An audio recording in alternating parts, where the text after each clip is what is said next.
So guys நம்ம இப்போ வந்து பார்த்திங்கன்னா ரூபிக்ஸ் கியூப்பை வந்து ஸ்காம்பிள் பண்ணிக்கிட்டோம். இப்போ நம்ம அன்ஸ்காம்பிள் அதாவது சால்வ் பண்ண போகிறோம். ஸோ ஃபஸ்ட்டு நம்ம என்ன பண்ணணும்னா ஒயிட் கிராஸை சேர்க்கணும். அது எப்படின்னா ஃபஸ்ட்டு வந்து நம்ம ஃபஸ்ட் லேயரை சேர்க்கணும். நான் வந்து ஒரு ஈஸி மெத்தடில் தான் சொல்கிறேன் கைஸ். ஃபஸ்ட் லேயர் வந்து 2 லேயர்ஸுக்கு ஒரு ஃபார்முலா, அப்புறம் லாஸ்ட் லேயருக்கு வந்து 4 ஃபார்முலா. ஸோ டோட்டலில் 5 ஃபார்முலா தான் கைஸ். இதே தான் நான் இங்கிலீஷ் வீடியோலையும் போட்டிருப்பேன். ஸோ ஃபஸ்ட்டு லேயருக்கும் செகண்ட் லேயருக்கும் ஹைட் அண்ட் சீக் ஃபார்முலா. அது எப்படின்னா ஃபஸ்ட்டு நீங்கள் முடிஞ்ச அளவுக்கு இப்படியே சேருங்க. இப்படி வந்துச்சா, அதனால் இந்த சென்டரை மேட்ச் பண்ணுங்கள். மேட்ச் பண்ணியாச்சா, அப்புறம் வேறு ஏதாச்சும் சேர்க்க ட்ரை பண்ணுங்கள்.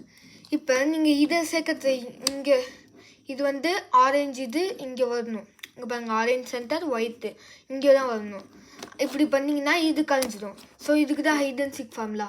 ஃபஸ்ட்டு இங்கே ஒழிக்கணும், தேடணும், கண்டுபிடிக்கணும், கூட்டிகிட்டு போயிடணும். இப்போ பாருங்கள் சேர்ந்துச்சு. இப்போ இதே மாதிரி தான் இங்கே இது வந்து இங்கே வரும் ரெட் சென்டர். இது வந்து ஆல்ரெடி ஒளிஞ்சு தான் இருக்குது. அதனால நம்ம தேடணும், கண்டுபிடிக்கணும், கூட்டிகிட்டு போயிடணும். அப்புறம் இந்த பீஸு இங்கே தான் இருக்குது. ஆனால் அப்படியே திரும்பணும்னா இப்படிலாம் பண்ணக்கூடாது.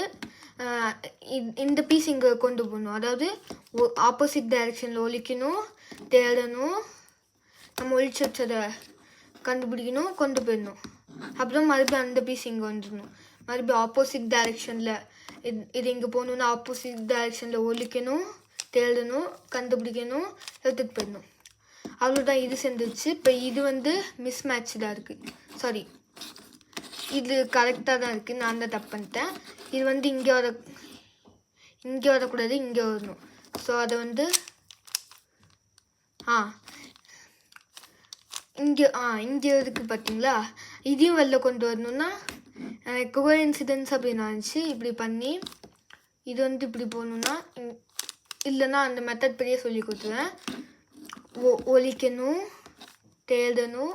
அதாவது இங்கே பாருங்கள், ப்ளூ வந்து இங்கே போகணும், அப்புறம் ரெட்டு வந்து இங்கே போகணுன்னா அந்த மேலே ஒயிட்டு இங்கே இருக்குது பாருங்கள். ஒழிக்கணும், தேடணும், கண்டுபிடிக்கணும், கூட்டிகிட்டு போயிடணும். இப்போ இங்கே கிடச்சிச்சு. இது வந்து இங்கே போகணும். ஸோ அங்கே பாருங்கள், க்ரீன் கீழே இங்கே இருக்குது, ஒயிட் மேலே இருக்கணும், அப்புறம் சைடில் ரெட்டு. ஸோ ஆப்போசிட் டைரெக்ஷனில் ஒழிக்கணும், தேடணும், கண்டுபிடிக்கணும், கூட்டிகிட்டு போயிடணும். இப்போ வந்து இங்கே இருந்துன்னா அதையும் இன்னொரு வாட்டி பண்ணணும். ஒழிக்கணும், தேடணும், கண்டுபிடிக்கணும், மேலே பண்ணணும். இப்போ இங்கே வந்துச்சுன்னா ஹைட் அண்ட் சீக் ஃபார்முலா இல்லை, அதுக்கு இங்கே பாருங்கள், இது ஃபார்முலாவே இல்லை ஆக்சுவலி. இது வந்து ஒரு மூவ் தான். இங்கே இருந்துச்சுன்னா டேரெக்டாக அப்படியே வச்சுக்கிட்டு இப்படி பண்ணிட்டு 2 வாட்டி மூவ் பண்ணால் அது உங்களுக்கு கேள் வச்சிடும். அதே மாதிரி இங்கேயும் டேரெக்டாக கீழே கொண்டு வந்து 2 வாட்டி மூவ் பண்ணால் கேள் வச்சிடும். இது ஆனால் இது வந்து கீழே இருந்துச்சுன்னா அதே மாதிரி ஸ்ட்ரைட்டாக வச்சுக்கிட்டு கீழே கொண்டு வந்துட்டு பண்ணிக்கணும். அப்புறம் இங்கே வந்தோடனே மறுபடியும் இங்கே வச்சு hide and seek formula use பண்ணணும். புரிஞ்சிருக்குன்னு நினைக்கிறேன். அப்புறம் இப்போ வந்து கார்னர் ஃபார்முலா யூஸ் பண்ண போகிறோம். இப்போ வந்து கார்னர் ஃபார்முலாங்கிறேன், அதே ஃபார்முலா. நான் வாய் தவறி சொல்லிட்டேன். இப்போ வந்து அதே ஃபார்முலா தான். நம்ம எட்ஜஸ் சேர்க்கணும். செகண்ட் லேயர், ஃபஸ்ட் லேயர் முடிச்சாச்சு. இப்போ செகண்ட் லேயர். அதுக்கு வந்து இந்த பீஸ் இங்கே போகணுன்னா இதை வந்து ஒழிக்கணும். இந்த பீஸ் இங்கே கொண்டு போகணும் ஃபஸ்ட்டு. இது இங்கே கொண்டு போகணுன்னா இந்த வந்து அங்கே கொண்டு போகணும் ஃபஸ்ட்டு. ஸோ ஒழிக்கணும், தேடணும், கண்டுபிடிக்கணும், எடுத்துகிட்டு போயிடணும். இப்போ அந்த ஒயிட்டை மறுபடியும் மேட்ச் பண்ணிடணும். ஒழிக்கணும், தேடணும், கண்டுபிடிக்கணும். ஹைட் அண்ட் சீக் ஃபார்முலா இப்போ அது சால்வ் ஆயிடுச்சு. ஆப்போசிட் டைரெக்ஷனில் தான் பண்ணணும். ஸோ ஆரஞ்சு ப்ளூ வந்து இங்கே இருக்குது. ஸோ ஆப்போசிட் டைரெக்ஷனில் ஹைட் பண்ணி அண்ட் இது இப்படி இங்கே பாருங்கள், எங்கே இருக்குது, இங்கே இருக்குது. ஆப்போசிட் டைரக்ஷன் ஒழிச்சு பண்ணி இப்படி பண்ணிடணும். அப்படி இது இங்கே வந்தோடனே சால்வ் ஆகிடும். அப்புறம் இன்னொரு கேஸ் இருக்குது. அது எப்படின்னா இருங்க, இது இருங்க. சில பேருக்கு இருக்கும்போது எப்படி இருக்கும், அதுக்கு ஏதாச்சும் ஒரு எல்லோ கீழே இருக்க பீஸை கொண்டு போயிடணும். ஏதாச்சும் ஒரு வேஸ்ட் பீஸ் கொண்டு போயாச்சு. இப்போ அதுக்காச்சும் இப்போ கரெக்டான கலரில் மேட்ச் பண்ணி ஆப்போசிட் டைரக்ஷனில் வச்சிங்கன்னா இதை ஹைட் பண்ணி இப்படி பண்ணிங்கன்னா சால்வ் ஆகிடும். உங்களுக்கு புரியலன்னா இன்னொரு வாட்டி எக்ஸ்பிளைன் பண்ணுவேன். அதாவது இந்த ஃபார்முலாவே இப்படி தான், ஆப்போசிட் டைரக்ஷனில் ஒழிக்கணும். அதாவது இதை இங்கே கொண்டு போடணுன்னா இதை அங்கே சால்வ் பண்ணணும். ஃபஸ்ட்டு ஆப்போசிட் டைரக்ஷனில் ஒழிச்சிட்டு சால்வ் பண்ணிடணும். அப்புறம் கரெக்டான பீஸை மறுபடியும் பண்ணிட்டு சால்வ் பண்ணிட்டா செகண்ட் லேயர் சால்வ் ஆகிடும். இப்போ 2 லேயர்ஸ் முடிச்சாச்சு. இப்போ நெக்ஸ்ட்டு ஃபார்முலா ஜே ஃபார்முலா. எனக்கு ஆல்ரெடி ஜே ஃபார்முலா இருக்குது. சில பேருக்கு டாட் இல்லைன்னா லைன் தான் இருக்குது. அதுக்கு எல்லாம் கேட்குறேன். இல்லை ஃபஸ்ட்டுலேருந்து வரேன். இப்போ எனக்கு லைன் இருக்குது. டாட் இருந்தீங்கன்னா நான் சொல்கிற ஃபார்முலாவே பண்ணுங்கள். நான் ஃபஸ்ட்டு லைனுக்கானதே சொல்லி தரேன்.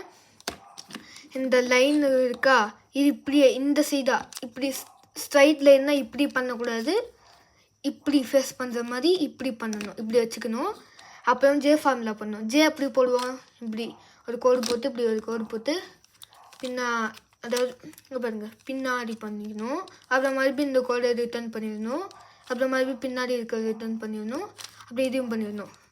இப்போ உங்களுக்கு மிக்கி மவுஸ் இல்லைன்னா ஜே கிடச்சிடும். ஆனால் சில பேருக்கு டாட் இருக்கும் பார்த்தீங்களா, அவங்களுக்கு இந்த ஃபார்முலாவை ட்ரை பண்ணுங்கள். அப்புறம் கிராஸ் வரும்.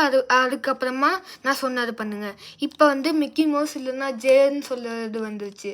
இப்போ ஜே இப்படி வச்சுக்கிட்டு ஸ்ட்ரைட்டாக இப்படி வச்சுக்கிட்டு ஜே ஃபார்முலா அப்ளை பண்ணுங்கள். கோடு போடணும், கீழே ஒரு கோடு போடணும், பின்னாடி பண்ணணும், இங்கே இருக்க கோடு ரிட்டர்ன் பண்ணிக்கணும், பின்னாடி இருக்கிறதையும் ரிட்டர்ன் பண்ணிக்கணும். அப்புறம் இதை சால்வ் பண்ணிட்டோன்னா கிராஸ் வரும். நம்ம இப்போ லாஸ்ட்லேயே சால்வ் பண்ணிட்டுருக்கோம் கிராஸ். நெக்ஸ்ட்டு நம்ம சால்வ் பண்ண போடலாம் எட்ஜஸ். இப்போ நீங்களே ட்ரை பண்ணி பாருங்கள் எட்ஜஸ்லாம் மேட்சாக இருக்கான்னு. எனக்கு மேட்சாக இருக்குது. பட் இந்த ரெட்டும் க்ரீனும் தான் இருக்குது. இந்த ப்ளூ ஆரஞ்ச் இப்படி ஸ்விட்ச் ஆகணுன்னா சில பேருக்கு இதுவும் கரெக்டாக இல்லாமல் இதுவும் மாதிரி இருக்கும், இதுவும் மாதிரி இருக்கும். அதுக்கு நான் சொல்ல ஃபார்முலா தான்.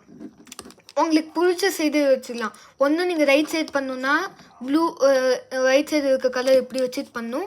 உங்களுக்கு லெஃப்ட் சைட் பண்ணணுன்னா லெஃப்ட் சைடு இருக்க கலர் இப்படி வச்சு பண்ணணும். நான் ரைட் சைடே பண்ணுறேன். இந்த பீஸ் இங்கே வரணும், ஆனால் கலையக்கூடாது. அப்படின்னா கார்னர் ஃபார்முலா, அது பேர் கார்னர் ஃபார்முலா. ஸோ இது பண்ணிட்டு பின்னாடி கொண்டு போய்க்கணும். அப்புறம் அதை ஏற்றிட்டு மறுபடியும் சைடில் கொண்டு வந்துடணும். அப்புறம் சால்வ் ஆகிடும். அப்புறம் இது மாறிடும், பின்னாடியும் கலைவாரு. ஆனால் சில பேருக்கு ரெண்டுமே எப்படி இருக்குன்னா மறுபடியும் அதே கார்னர் ஃபார்முலாவை பண்ணணும். நெக்ஸ்ட்டு ஃபார்முலா பார்த்தீங்கன்னா 11 ஃபார்முலா. 11 ஃபார்முலா நீங்கள் ஏதாச்சும் ஒரு பீஸு கரெக்டாக இருக்கான்னு பார்த்துக்கோங்க. கரெக்டானா இங்கே பாருங்கள், என்ன சொல்ல இப்படி கூட இருக்கலாம். கரெக்டாக இது மாதிரி சால்வ் ஆகி தான் இருக்கணும்னு இல்லை. கரெக்டாக இந்த பீஸு எல்லோ, இங்கே க்ரீன், ரெட்டு கார்னர் கரெக்டாக இருந்தால் கூட போதும். இங்கே வரும், இங்கே வரும், இங்கே இருந்தால் கூட ஓகே தான். எனக்கு இப்போதைக்கு ஒரு பீஸுமே கரெக்டாக இல்லை. ஸோ உங்களுக்கு சப்போஸ் கரெக்டாக ஏதாச்சும் பீஸ் இருந்துச்சுன்னா அதை லெஃப்ட் சைடு வச்சுக்கோங்க. லெஃப்ட் சைடு வச்சுக்கிட்டு எனக்கு எந்த பீஸுமே இல்லை, ஸோ நான் ரேண்டமான பீஸ் வச்சுக்கிறேன். உங்களுக்கு ஏதாச்சும் ஞாபகம் வச்சுக்கோங்க. இதான் மெயின் இந்த ஃபார்முலாவில். ஏதாச்சும் பீஸு கரெக்டாக இருந்துச்சுன்னா லெஃப்ட் சைடு வச்சுட்டு 11 ஃபார்முலா ஃபஸ்ட்டு ஒன்று போடணும். அப்புறம் இங்கே பண்ணிட்டு இன்னொரு ஒன்று போடணும். இதை எடுத்து அப்புறம் மேலே சால்வ் பண்ணணும். இது அவ்வளோதான். எனக்கு இப்போ எல்லா பீஸும் கரெக்டாகிடுச்சு. சாரி, ஒரு பீஸ் தான் கரெக்டாக இருக்குது. இப்போ இந்த பீஸ் கரெக்டாக இருக்கா, நான் 11 ஃபார்முலா போடுறேன்.